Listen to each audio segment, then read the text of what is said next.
என்னை கொண்டு சென்று உன்னுடைய கரத்தினால் உனக்கு நான் ஈமச்சர்கள் செய்ய வேண்டுமாடா ராஜா. மகனே சிவமணி சிவமணி ஹரி அம்மாடி நான் செய்த வினை என்னை வந்து என்னை மூன்றதோ ஹரி அம்மாடி அம்மாடி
என்னை பார்த்து நலமோடு இருக்கிற வார்த்தைகளே எப்படி சுவாமி உனக்கு மனம் வந்து என்னை வாழ்த்துகிறாய்? ராஜேந்திர மன்னா, உன்னை பார்த்து நலமோடு இருக்கிற வாழ்த்தினேன்.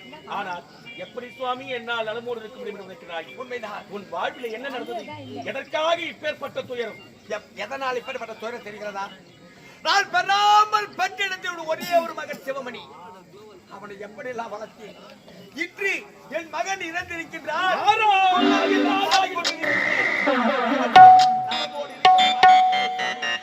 ராஜேந்திர மன்னா, ஏதோ இறந்து கிடப்பும் உன்னுடைய மகனா? ராஜேந்திர மன்னா, முன் ஒரு நேரத்தில் உன்னை நாடி வந்தி, அப்பொழுது உன்னை சந்தித்தேன். ஆனால் அப்பொழுது நீயும் உன்னுடைய மகனும் நலமோடு இருந்தீர்கள்.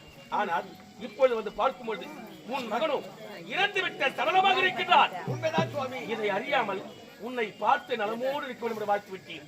நான் வாழ்த்தது தவறுதான். வழிபடி நான் வருகின்றேன். போகும்போது இல்லத்தில் என்று வைக்கிறார். என்ன காரணம்? என்னுடைய மகனை இடிகாட்டு சுடுகாட்டுக்கு அழைத்து சென்று அவனுக்கு ஈமச்சரகம் செய்ய போகிறேன் சுவாமி. ஈமச்சரகம் செய்ய போகிறேன்.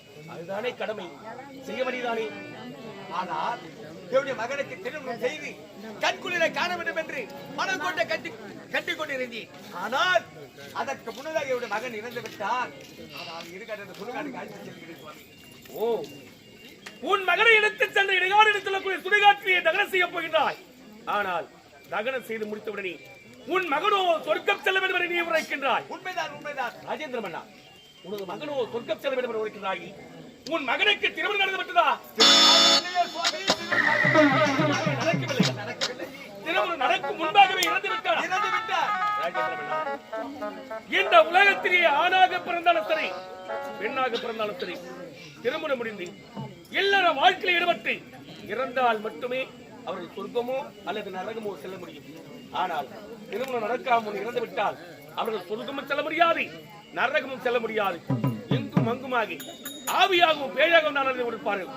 உன் மகனோ இறந்து விட்ட பின்னும் திருமணம் நடக்காமல் இறந்து விட்டால் உன் மகன் சொர்க்கம் செல்ல வேண்டும் என்று கூறுகிறாகி. உண்மைதான் சுவாமி. எப்படி உன் மகனால் சொர்க்கம் செல்ல முடியும்? ராஜேந்திர மன்னா, உன் மகன் சொர்க்கம் செல்ல வேண்டும் என்றால் ஒரே ஒரு வழிதான் இருக்கிறது.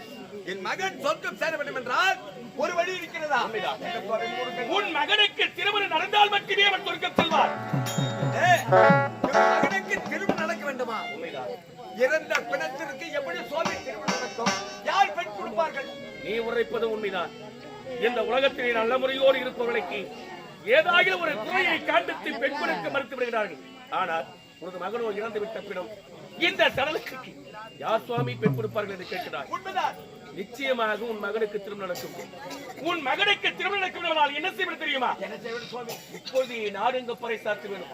என்ன தெரியுமா? என்னவென்று? யார் ஒருவர் உன் மகனுக்கு பெண் கொடுக்க முன்வருகிறார்களோ அவளுக்கு 10 லட்சம் ரூபாய் பணமும் பாதி ராஜ்யமும் பரிசாக தருகிறேன் என்று நாடுங்க பறைசாற்றினால் எத்தனையோ பெண் குழந்தைகளை ஈண்டெடுத்து திருமணம் செய்து முடித்து வைக்க முடியாமல் ஒருவேளை உணவிற்கு கூட வழி இல்லாமல் இருக்கிறார்கள். பணத்திற்கும் பதவிற்கும் ஆசைப்பட்டு நிச்சயமாக உன் மகனுக்கு பெண் கொடுக்க முன் வருவார்கள்.